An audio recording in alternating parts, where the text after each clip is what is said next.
Welcome back after a short coffee break. Welcome to our next panel and topic. My name is Christian Spahr. I am director of the CAS Media program Southeast Europe from Konrad-Adenauer-Stiftung. It's a German political foundation, and we have an initiative for quality journalism and media diversity based in Sofia, covering 10 countries in Southeast Europe, and I'm glad to be here and to do this panel in cooperation with IPI. We will talk about new ways forward for quality journalism, both under economical pressure and also in situations of political pressure. What are new models for quality journalism in terms of sustainability, and also to increase media diversity under difficult political circumstances. One topic of this conference has already been shrinking spaces for quality reporting. It is a challenge in all regions of the world. The economic crisis and also rapid digital change are putting pressure on traditional media. And more political pressure is restricting freedom of expression in different countries, as recent reports by Reporters Without Borders and other institutions have shown. So I would like to discuss with our panelists promising new business models and alternative media concepts that can support media diversity. And the goal of this panel is to find out what works in different regions of the world. And we would like to compare best practices of both of startups and big players. And before I present the panelists, I would like to invite all of you to sign a list of attendees that is being given to you by my colleague Dobrina Trifonovo from Sofia. Actually, this is because we are doing this panel with funds from Foreign Ministry of Germany, and we have to show them that we are doing something useful with their money. So please be so kind and sign this list of attendees. Thanks a lot in advance. We have three panelists, also three specialists in this topic of creating new business models in journalism. One of them is right next to me, Anna Babinets. She's an investigative journalist from Kiev in Ukraine, co-founder of the project Slidstvo Info, which is now part working in cooperation with a private TV channel Hromadske, and she will tell you more about it. Since 2015, she works with OCCRP. This is a project for reporting on organized crime and corruption. And in 2014, for this work, she also got a special mention by our partners CEI and CIMO at the Southeast Europe Media Forum for her reporting about Euromaidan events. Then we also were about to have one panelist from South Africa. As some of you have noticed, Branko Brkic cannot be with us right now because he has some investigations on a new topic to do.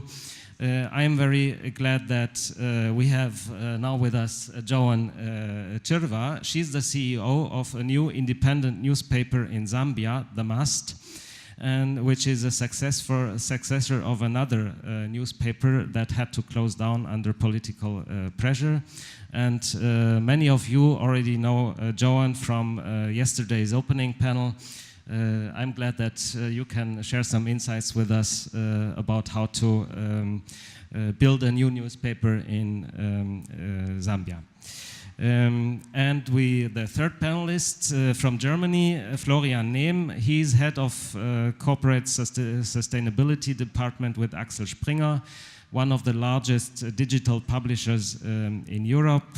Florian is a former journalist and editor, and now in charge of public affairs topics with Axel Springer. We will start with short introductory notes by the panelists, discuss a little bit within the panel, and then include all of you for Q&A and common discussion. I would like to start with Anna. When we look at Ukraine, there has been a rise of alternative independent media outlets right before and after the Euromaidan events. For instance, I already mentioned Hromadske TV. Once you said in Eastern Europe, investigative journalists can only work with grants.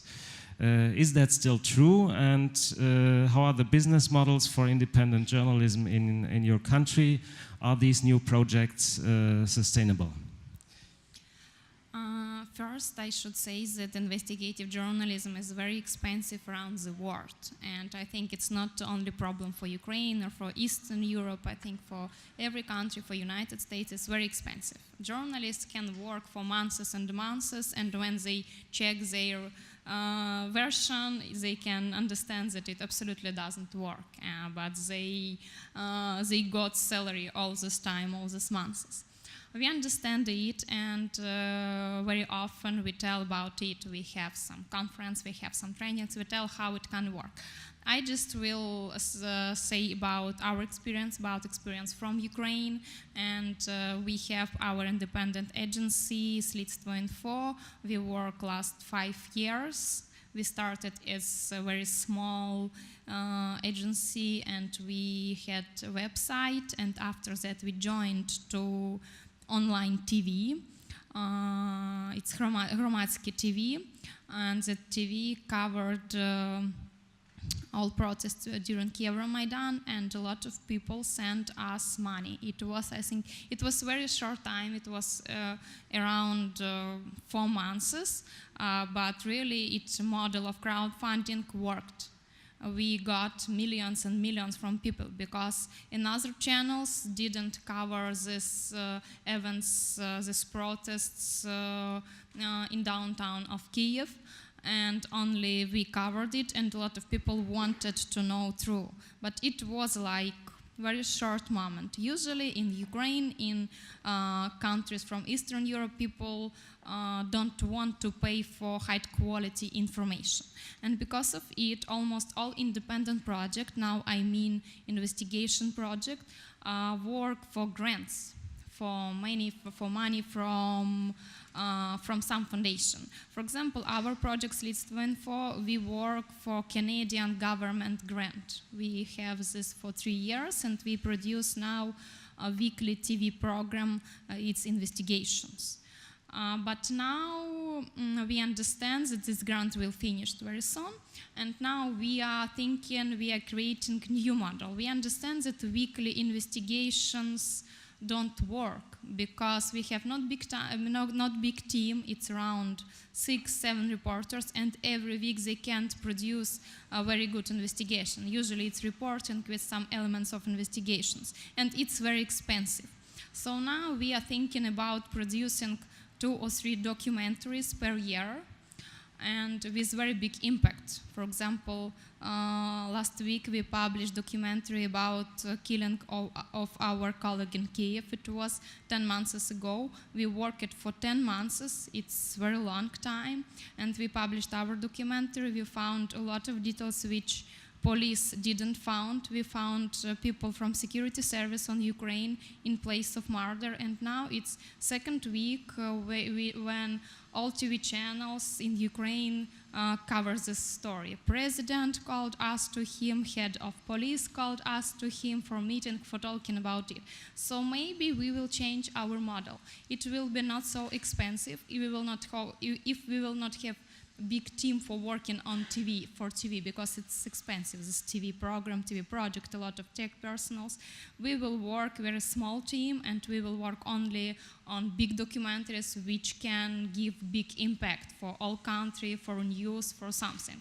But anyway, now I can say that we should work only for grants, because nobody from oligarchs, businessmen, you know that we have some economical crisis in Ukraine, nobody wants to spend money for investigations. And nobody from investigators, people, journalists who work with this topic, doesn't want to have any deal with this oligarch, with these businessmen, because you can investigate, but only this topic which they tell you. Investigate my competitors, for example. We know this examples of an agency and programs like this. So now we are thinking about new models too, because now we understand that United States is one of big donor for independent journalist projects in Ukraine. Now we understand that they will cut their program.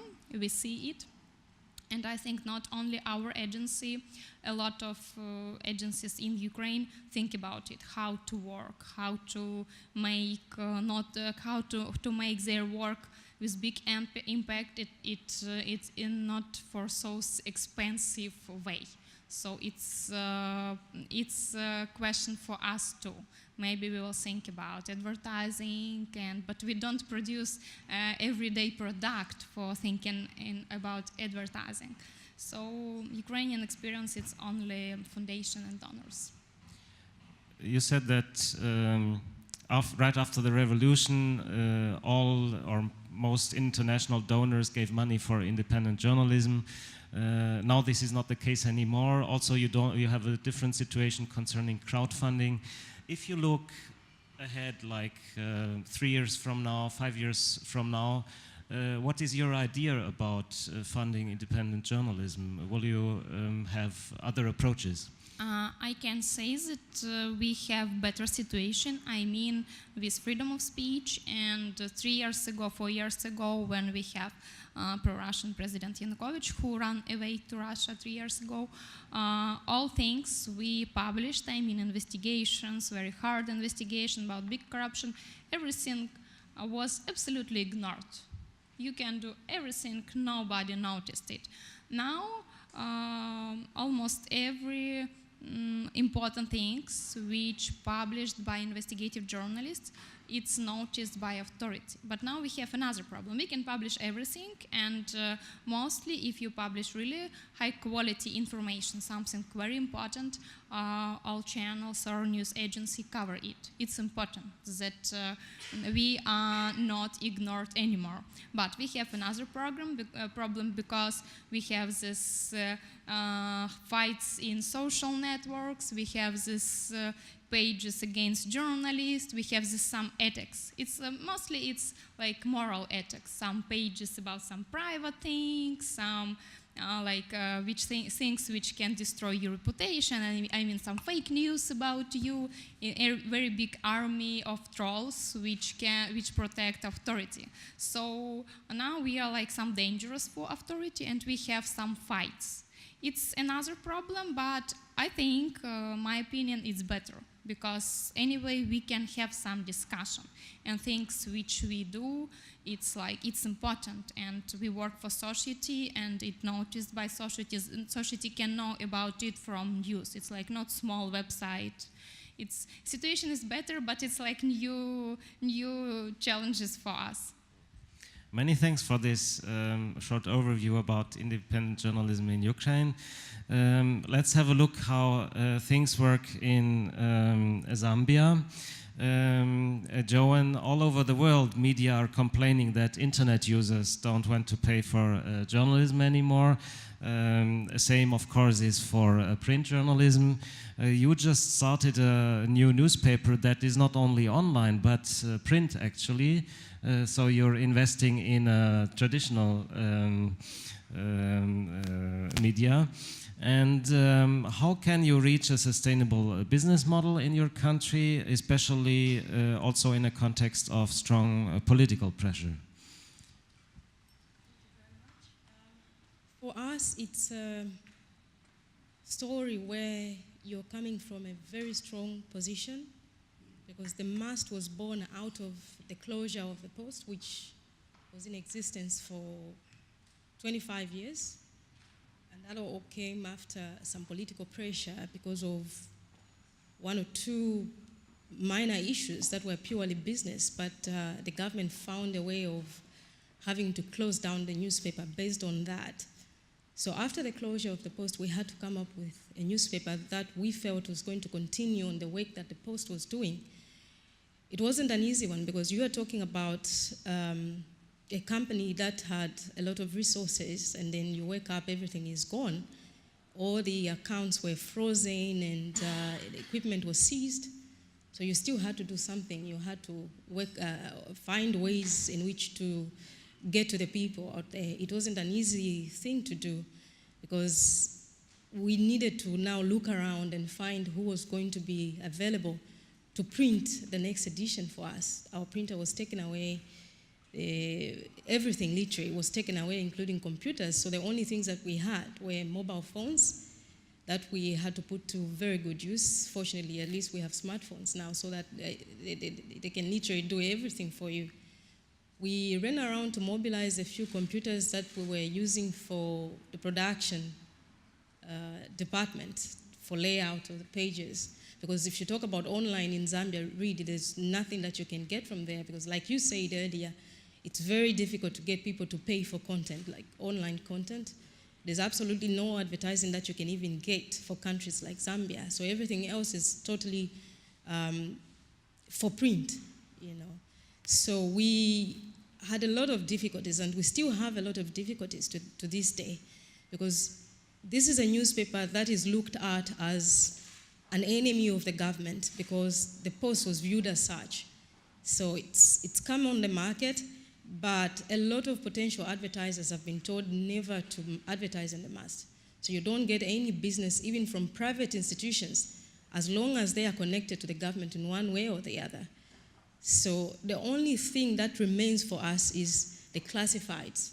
That is our only strength right now because you don't get any big advertising, and we have to move around and try as much as possible to mobilize. But of course, that cannot come if you're not doing much in terms of giving the people the quality stories that they need, because at the end of the day, they have to have a reason for waking up to buy the paper and also making a decision to put in, even if it's something that can be viewed as a small advert. It needs to attract someone to do that. It's little money that you talk about because the same classifieds that we are relying on costs someone maybe about 20 cents per day. So you really need to have a big pool of those tiny, tiny adverts to survive. Then when you talk about the circulations also, you can't do much because you don't have your own printing press and you're relying on really, really small, like backyard printing presses that are around the city. Not the big one that we had that could print thousands and thousands of copies within a short time. But you get a printer where they do 1,000 copies maybe in 6 hours. That's the trouble that we go through every day. And this is a daily newspaper. But again, yes, you have to get on the market because one, you do have to make money, but also you look at the other causes. What is there? The people want to read. The people have to have an alternative voice, which cannot be hid from the other newspapers, because the biggest share right now which has been taken up, I would say, is the propaganda tools of the government. Unfortunately, even some of the newspapers that were looked at as independent are currently doing so much more than what a government newspaper is supposed to do. So it's a bit of a tough situation, but also, yes, there's hope, because it's something that you just can't wake up and say, fine, we give it up, and then we leave it. And if we don't do it, then nobody else is going to do that, because we really have to push. There's nothing that really comes easy. You have to fight, and I think there's no better time for us. There's so much that has happened, but I think even with all the negative things that surround us, where you wake up, you never know whether you still exist, because someone will just come up and say, well, there's this that we got from the coast, but obviously getting it in a dubious way, because they control the judiciary, they control even the legislature, they control the executive, so all the state institutions that are there are under their control. So they can just come up with anything. You wake up, the next day you're not there, you know. So it's a pretty tough situation, but there's a lot of work that needs to be done. Thank you. I mean, you started a couple of months ago, and you have 80 people, you said, working with you. 80 people. That's quite a lot for a startup. And you also say that basically you don't have advertisement from big companies. How do you make this work? Are do you have some donors, supporters, or it's just really the selling of the newspaper and the small advertisements from individuals? It's purely the small advertising that's coming in and the copy sales. Apart from that, there's nothing else that comes. There's no external financing. Absolutely not. But of course, you get maybe someone approaching you from the political establishments, but that's not the best for a newspaper to take up. They'll come to you and offer all sorts of monies. We can help and do this for you, or we can buy a printing press for you. But that's suicidal. You can't go that path, because the moment you do that, then you're selling out all your independence. Because how do you wake up and report if there's something that needs to be done about that particular political party or that particular political grouping? So for us, it's purely something that we're not ready to do in terms of having to work with the political establishments that may have some money here and there. It's better for us to push and see what we can do out of our own little resources around from the copy sales, though not much, but at least there's enough to produce the next day's edition. Did you decide to print because a big part of the population is not online, or do you have another reason to stick with print? Well, yeah, two things I would say. Much of the population is not online, but again, secondly, there's still the future in print. There's still that future, and it's something that you cannot totally ignore. It may seem like it's dying down, but there's something that we can still push ahead and, get it back to where it was many, many years ago. So that's something that we looked at ourselves to say we cannot just say, even if there isn't enough money to sustain the printing business, it doesn't matter whether we spend even everything that is there, the little that is there, to just produce and remain with nothing. But it's a worthwhile project. There's still a lot of money in print, and with time, everything else is going to get back to normal. How does it match with the, let's say, local culture? Do people want a newspaper on paper for their breakfast, or? Most of them do want the print. There's just some value that people attach to it. Once you get a copy, then you move around with it, especially when you have one of the big stories, and the moment it's published, you find people running around to get themselves a copy. That's something that they can keep in the shelves for so many years. We've had situations where people have bought from the first edition of the Mast to, the current edition. So they are piling them up, and they'll show you around in the house. I've been buying the Mast from the time you started, and I think it feels good where you have your own copy. But of course, there are others who do follow the online publication, but we haven't started charging for online content yet because of just this tradition that is there, that when you go on the internet, really, you don't have to pay for anything, so you can have access to it without any trouble. But that's something that we're working on, but you can't do it overnight. We still have to find a way of building the print edition and then move forward to see how the online edition can be structured, and then bring in the issues of charging and all that. Many thanks. It's good to see that startups of daily newspapers, or at least some of them, still believe in print. Florian Nehm, Springer already earns good money with different models of paid content on the internet. Your house has a strong print tradition. If we think about brands like Bild that everybody knows. Now you have a majority of your profits online. Let me ask you 2 or 3 questions. How do traditional news media in Germany, in Europe, have to adapt for the internet, in your opinion, in general? And what is the best way to make people pay for content? Thank you very much. First, I would like to say how honored I am to be with so enthusiastic journalists at the same panel. Congratulations, because that is the fire the creators of a newspaper and press groups in Hamburg after the war had, the Bucerius and the Springers and the Gruners and the Augsteins, etc. And this fire is the fire we all have, be it small or big, and it's the spirit of my group as well. Our CEO, Matthias Döpfner, is such a journalist, and that is the spirit we share. And the problems you have are the same problems, maybe in another size, but we all have the same struggle for looking for the best available truth in journalism, and that is very expensive. And to finance that without state and without oligarchs and without big advertising customers going into the content. That is a challenge, and that is the challenge today, and as such I understand your question. Let me bring it from the analytical part. We produce content. That is what we have in common. And not only content, a blog, a text, whatever is content as well. Our specialty is branded content. We have a brand, and then comes the text. There's a relation. And that can be then very bad reputation or very good reputation. That is depending on how good or bad we work. So it is branded content. That is the specialty. We build the brand and the reputation of the brand, and that brings the value to the content. And the product is the best available truth. It is not a propaganda here, propaganda there, or a copy-paste of a press release. It is the best available truth, as Carl Bernstein says it from the Watergate team. And that is extremely expensive. Yes, exactly as you say, it's everywhere the same. You do an investigation, and you never know what will be the end. So how to finance that expensive salt and pepper democracy's need for its hygienic renovation day by day. We have exactly the same challenge. Now, we have emancipated from paper.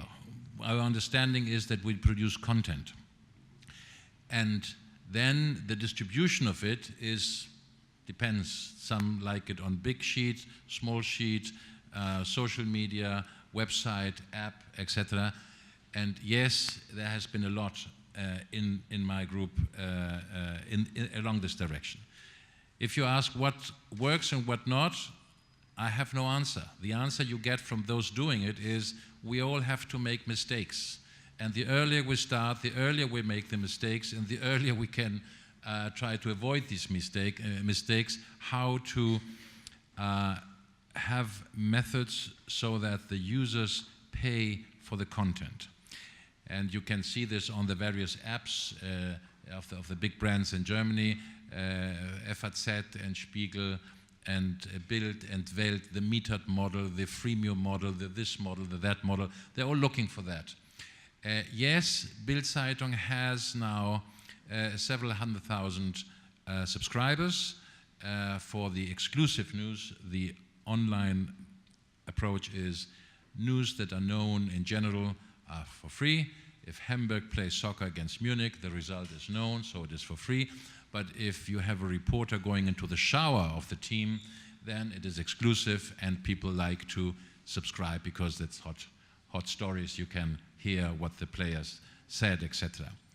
So it is about the model of financing independent, the economic viability of independent journalism, and that means that the share should ideally be some 50-50, ideally. If you have too much advertising element or too big advertisers, they will immediately try to bring scissors into your content. And if you depend too much on distribution alone, that is good, but you can have more because you have the context. But so let's talk about this ideal 50-50. And here we have on the content side that in the paper times, the copy price was there, and you could finance. Now today it's on the online, and the online willingness to pay is something we have to train. Publishers made big mistakes giving it away for many years. Big mistake. We're now learning how to change this attitude. And if we say quality, we say best available truth with checked, fact-checked background, in contrast to blog or the risk of fake. That is one element, but we have a very big element that has to do with copyright today, and something that will concern us and concerns us all at the same time. In the paper times, if you copied a newspaper, your newspaper, on the Xerox machine, it had no commercial value to go and sell it because it's not the original, and the size is not working, etc., etc. So the regulation in Europe and in most parts of the world forgot to consider the copyright as music, as video for publishing brands. And there is a big effort now to close this discriminatory gap. In Europe, the European Commission has made this proposal that is now being discussed in the Parliament and in the European Council, so the 28 governments and the 700 members of the European Parliament. We hope for a positive vote, but it is difficult. There are many misunderstandings, and I share this with you. Sooner or later, it will come to modernized copyright regulation. An important element comes from there. The situation today is that aggregators, especially one almost monopolist aggregator, gets very rich with the raw material we pay the salaries for and don't have a fair share. Thank you. It's an important point to mention because it has definitely a strong influence on economic situation of media outlets, what to do with copyright, not only with the aggregators, but maybe in Germany we don't have that so much, but in many countries copy and paste mentality is quite widespread, and especially online media have to deal with this challenge. Let me ask you one more question. If it comes to the paid content, freemium model or alternatives, do you see any differences in Germany/Western Europe and other countries in which Springer is active? For instance, you have a strong presence in Poland and in some other Central Eastern European countries. No, it only has to do with when do you start. Publishers are very frightened to start this process. They fear that the clicks will go down and you have to jump into the cold water. And some jump earlier, and our board, our CEO, pushed the German brands into the cold water. Axel Springer does not give away any content for free anymore, already for the last 2 or 3 years. And yes, of course, clicks go down. But if you have patience and if you work around it, then you find your target group that will pay adequately for the fact-checked content. I like fact-checked better than quality, because quality is a different interpretation for each user. Fact-checked, branded content. That is our product. And the willingness to pay has to do with the behavior of competitors. Let's take the German case. Die Welt, from our group, started early up with metered model, meaning 20 clicks for free in the month, and then you had to pay. I never subscribed, although I'm an employee of the group, because there was a good alternative. When I had my 20 clicks in Die Welt, I could perfectly go to Der Spiegel, because Der Spiegel has quality journalism and had it for free. So an important element here is that the others start as well and do not wait until everyone closes, because then I have more clicks and then I come later. Now this has changed. Der Spiegel has now, and you know the conflicts that this meant, changing several times the chief editors because they had this internal fight. Now Der Spiegel is as well, and FAZ is as well, approaching and walking this necessary step ahead. And the same development you have in all other languages and markets, if publishers would be a little less stubborn and individualistic and just go and have this invitation to pay, and not one trying to have a better advantage because they do it later or not doing it. That element, that phenomena is the same in all markets. Thank you. Previously we were talking about Poland, and we heard some views on Ukraine, on Zambia, situations where journalists had to deal with political pressure. Now we are facing a similar challenge in a different context in Poland. How do you deal with the fact that money from advertising is going down? What's the situation? How do you face these political challenges in Poland or in other countries in parts of Europe? Yes. So we talked about money coming from the user or the reader on the distribution side, and the other half of this ideal 50-50, that will never be a 50-50, but the other half is advertising. And of course you have commercial companies that see what your target and what your readers are and what the profile of these readers are, and then bring advertising money. And there are many risks linked to this. There is corruption. Some say, I bring you my ad and you bring me a nice article. Temptation all the time. So the more successful an editorial team is, the less independent on this kind of pressure. We all experience it in one or the other way all the time. And this is very much the case in Germany as well.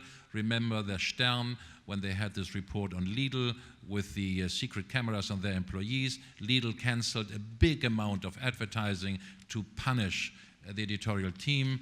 But the Stern had enough resources to say, go away. But you need to be successful to have the funds on that. So we have one problem, pressure from commercial advertisers. But you have, of course, the pressure from state advertisers with the same background. And if you're too critical, I take my ads away. And there's even a harder element, state, government putting pressure on commercial advertisers. Let's say IKEA wants to build and needs the permission to build a new sales house and needs the license or the permission of the city or the government. And then the hint is, IKEA, if you put advertising on this or that newspaper, it might take longer until you get the permission to build that, etc., etc. I'm sure you can tell many, many stories, and people in the room can tell many stories. And there's another model of this, and that is the so-called unifying buying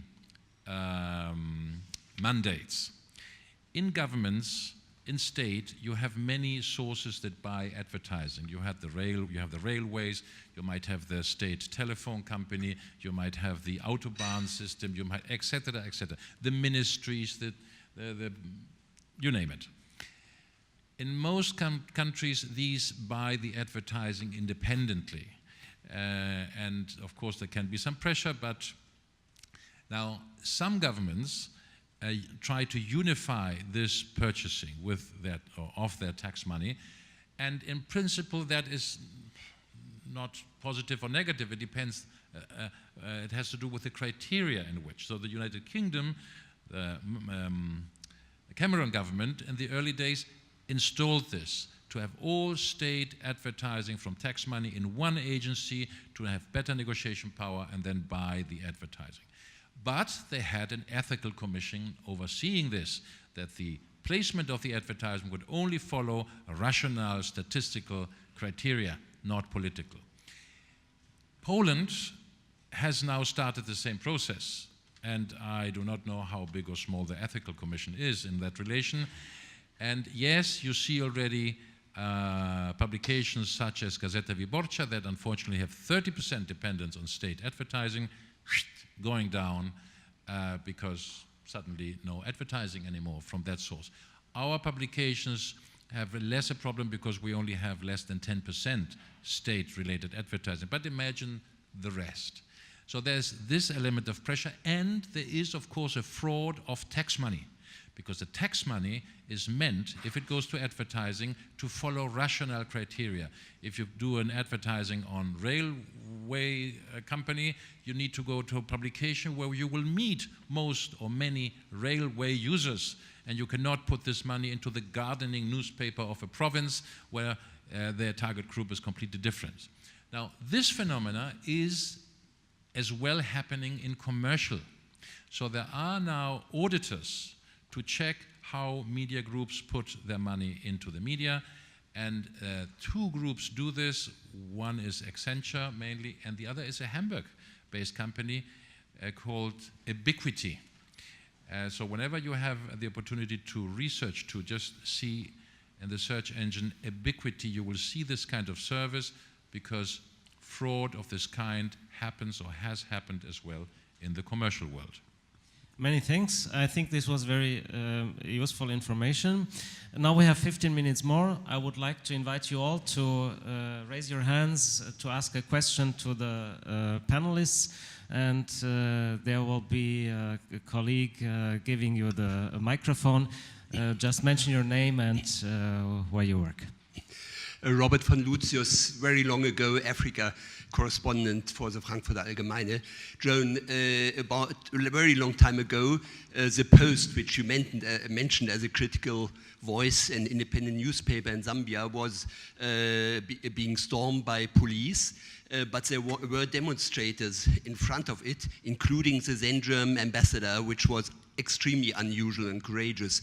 If you look for foreign shields, whom would you look to? For foreign diplomats, for political foundations, for foreign correspondents from the region, to IPI?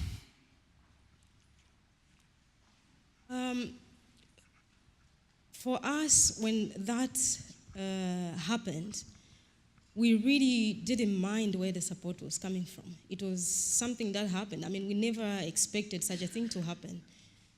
We saw the signs, but we never thought it was going to happen at that time, because for those who've been following events in Zambia, the current president actually made it clear the time that he was campaigning before he was voted in, that when he becomes president, he was going to make sure that the post was closed and that it should be made to pay the taxes that they, in their own view, we were owing.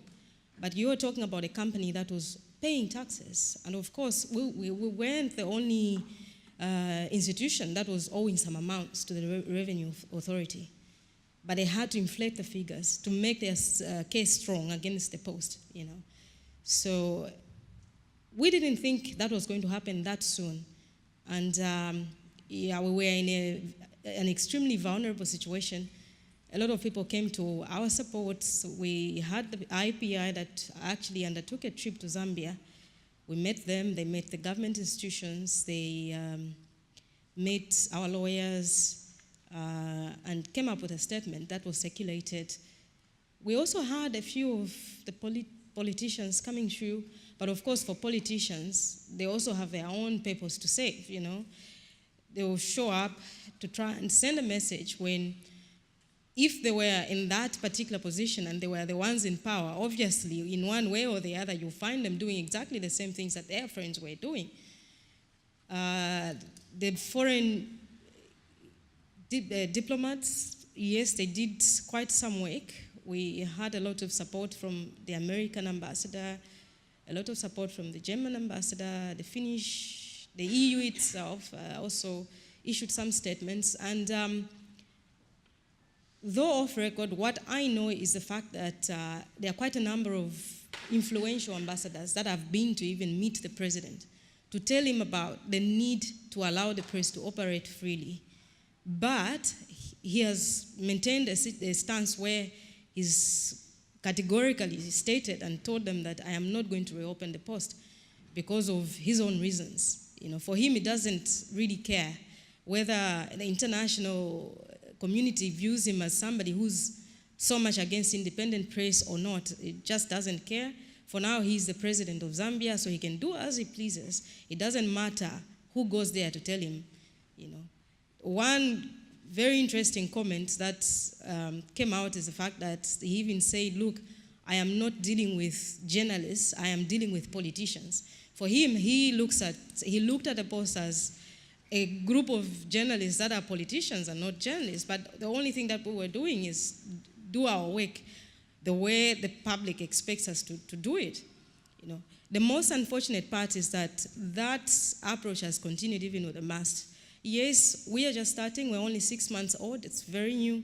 There is no obligation whatsoever, we don't owe anybody anything, but they're not resting because every day they are waking up to find something that they can pin the Mast on, you know. They grabbed the little printing press that we were using, which was personal property, and dismantled it. They set the police on the premises where it was.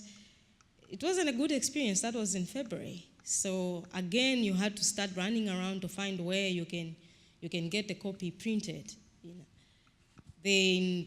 One of the lawyers who's been used by the government to do all sorts of things decided to come up with some funny claim to say the Mast has been using property that is for the post, which is a liquidated company, and I'm the provisional liquidator, so they're supposed to pay me 5 million kwacha, which is about maybe $500,000, somewhere there, roughly. You know, so I mean, it's something that is really strange. You wake up and start asking this person, how do they just wake up and start dreaming that the Mast owes them something when there's absolutely no property that the Mast is using for the post? So it's a little bit tricky now. Yes, that support in terms of people speaking out, we got it when the post was closed. Now, yes, there's a Mast, and there are all these maneuvers to try and squeeze the Mast out of business as well. The major problem that is there is the people that were speaking, for instance, the diplomats, they've been told not to. So anybody who speaks out, they are told that they should not interfere with the internal operations of the country. And that statement has been made publicly by the president himself, even as recent as just a month ago. And it brought some issues because, well, they had to find a way of meeting him, but that was an internal meeting and nobody really knew the details of what was discussed there. But that's a situation where we are in. So nobody now can even stand up and speak for you, because the moment they do that, then you are seen as an enemy of the government. And then, you know, you are in our country, you are representing your country, so you come and you want to start telling us what to do.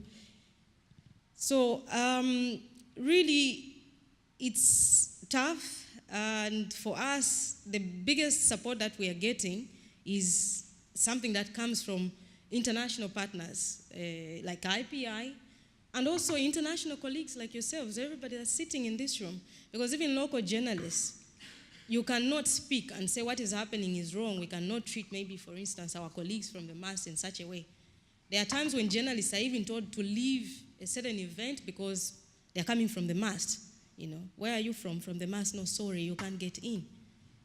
And then you have your own colleagues from other media institutions who are even laughing and happy that you've been told to go away, you know. So there is solidarity amongst journalists is an important element, and yes. Support from the public. Exactly, yeah.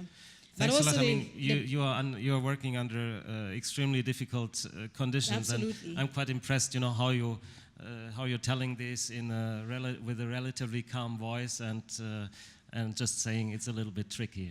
Yes. My big respect. And just one thing to add quickly, what we have done right now, because of the political situation and you never know what may happen next, we've decided that we're not going to find any permanent place where the journalists are going to operate from.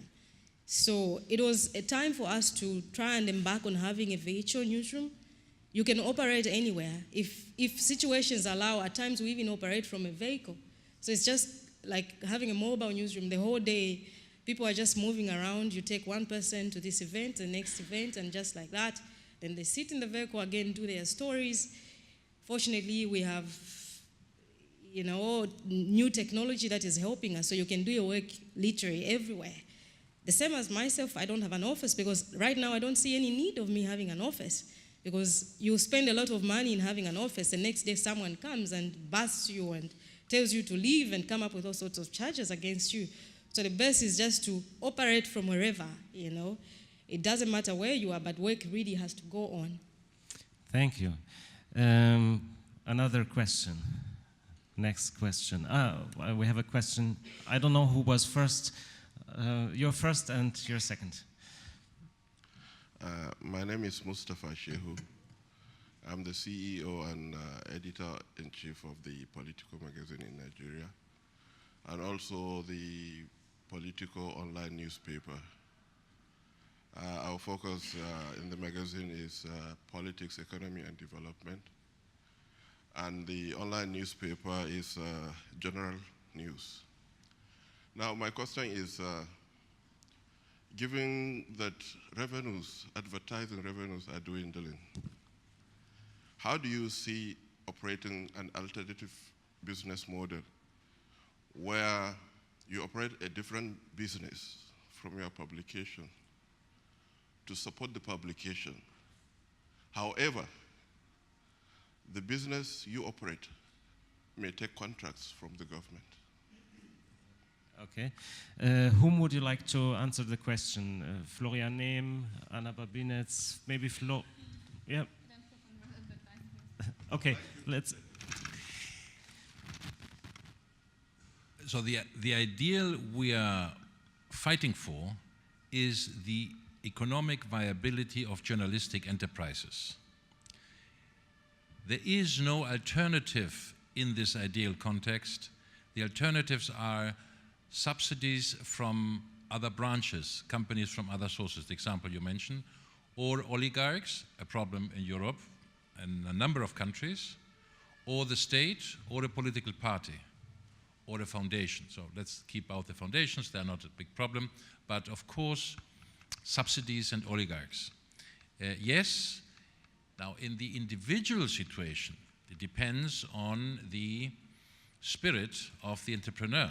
There are entrepreneurs that have a brewery, take state contracts and finance or subsidy a newspaper and let them be an independent newspaper. So it depends there, if you're lucky. If not, immediately there comes the expectation that the newspaper of the company subsidizing closes a half an eye or hold the eye or write nice articles. You know that, I guess, the answer better than anyone else. So it goes... The ethical angle. I talk about the practical angle. My group does not take money from the European Commission to have that independence. I understood the question also in the sense that should a media outlet, for instance, have another branch of business and this other branch of business supporting the media activities? I mean, I worked with one of the bigger regional dailies in Germany, Sächsische Zeitung, and there they had the newspaper and they had a call center, a travel agency, and several other activities supporting the newspaper activities. So is this also a model for Axel Springer? I mean, do you operate call centers, marketing agencies, etc.? And so the answer is, the temptation of doing so is there, and it has been the case in my group as well, to invest in other activities. Yes, there had been call centers. We don't have call centers anymore. Yes, there was an idea of investing in a postal service group that did not work, etc. So the reconcentration is we do branded content, journalistic content, and that is what we want to be able to live from, and not being subsidized in the emergency fund. That is because we have been able, and we want to do that, we fight for that. This is why we want the good copyright to have the ownership on snippets, etc., and you're all invited to do the same. I cannot say, and I would fully respect if others in a situation of emergency would do that to finance the needs of an editorial team. Okay, many thanks. Do we have 3 minutes more to take last question? Okay, one. If the question is very quick, okay, there you are. You will get the microphone. I'm Sriram Lakshman from the Hindu newspaper in India. My question is for Ms. Babinets. You were saying you get quite a bit of funding for investigative and independent journalism from the US. How do you foresee this changing now that the dynamics with the Trump presidency and the dynamics between the countries having changed? Yeah, we know that many things will change for sure, and but exactly my project, I mean Slits 24, we have money from Canadian government, and as I understand right, it will be not big financial supporting for like big project for 3 years, for 5 years. It will be very small portions, for example, for one project, for another project, for a different project. I don't think that the United States will cut all financial for this development of democracy, but I think it will be worse for us, but actually we don't need a lot of money.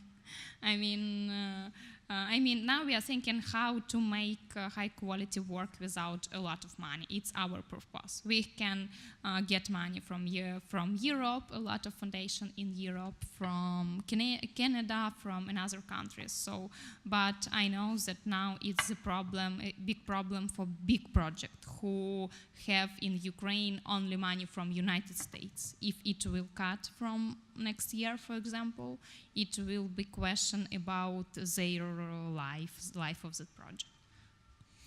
Many things. For me, this was quite insightful. First of all, to see that even with startups, print is not dead, and it's actually still kept alive. Then also, I think there is not just one way to foster and promote quality journalism. In the future, even big players are still experimenting with different models, and there is not the one and only way. It was interesting for me to see that even in some countries like Ukraine, in transitional societies, it is possible to gather money from crowdfunding if the political situation or the public debate is supporting that. And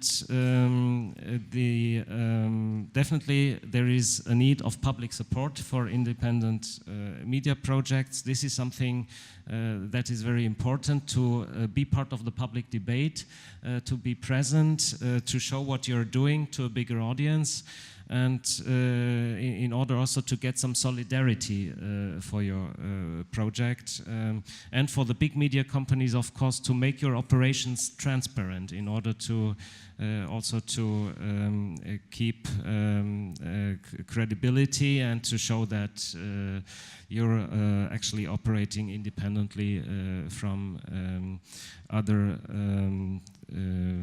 businesses. Thanks a lot for to our panelists. Thanks to the audience for the big interest. This was very interesting discussion with Anna Babinets, with Joan Chirwa, with Florian Nehm.